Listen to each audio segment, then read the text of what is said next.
Hi friends, బ్రహ్మరాస్ వరల్డ్‌కి స్వాగతం అండి. 5 నిమిషాల్లో బటర్ కాచుకుని నెయ్యి ఎలా చేసుకోవాలో చెప్తానండి. ఈ నెయ్యినైతే మనం పప్పులో ఏసుకోవచ్చు. లేదంటే ఏమైనా పచ్చళ్ళు కమ్మగా చేసుకుంటే కనుక చింతకాయ గానీ, విసిరికాయ గానీ వాటిల్లో చేసుకొని తీసుకోవడానికి కూడా చాలా బావుంటుంది. అంటే అప్పటికప్పుడు నెయ్యి చేసుకుంటే కనుక కమ్మని పప్పు, కాచిన నెయ్యి అన్నారు కదండీ! కమ్మగా ఉంటే చాలా బావుంటుంది. దానికి అలాగా బటరు అప్పటికప్పుడు నేనైతే అమూల్ బటర్ వాడానండి.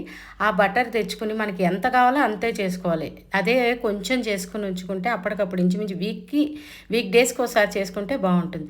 ఆ వీక్ డేస్‌లో అయిపోతేనే బావుంటుందండి. మనం అంటే చూడండి, మనకి పాడి ఉంటే ఓకేనండి. లేదంటే మనం పాలు పోయించుకొని మంచి నెయ్యి ఇంట్లోనే చేసుకోవచ్చు. అలాగా నేనైతే ఇవాళ బటర్‌తో చేశాను కాబట్టి ఎప్పుడైనా బటర్‌తో చేసుకుంటే వారం రోజులకు ఉండేలాగా చేసుకుంటాను. దానికి చూడండి, అలాగే వేడిని అన్నంలోకి చెప్పాను కదా! ఈవేళ అయితే నేను చింతకాయ పచ్చడి, విసిరికాయ పచ్చడి 2 పచ్చళ్ళు నా ఛానల్‌లో ఆల్రెడీ పోస్ట్ చేశానండి.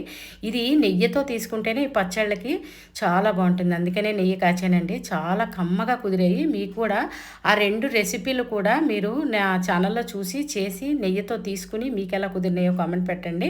అలాగే ఛానల్ సబ్స్క్రైబ్ చేసుకోకపోతే సబ్స్క్రైబ్ చేసుకోండి. ఒకవేళ చేసుకున్నట్టయితే కనుక ఫ్రెండ్స్‌తో, రిలేటివ్స్‌తో తప్పకుండా షేర్ చేయండి. చూడండి, బటర్ ఏసిన తర్వాత 10 నిమిషాల్లో నెయ్యి అయిపోతుందండి. తెలిసిపోతుంది మనకి కలర్, ఆ నురగంతా పోయి నెయ్యిలాగా ఫామ్ అయిపోతుంది. ఆ నెయ్యిని తీసి మనం స్టోర్ చేసుకుంటే చాలా బావుంటుంది. వీక్ డేస్‌కి సూపర్‌గా ఉంటుంది. Thank you.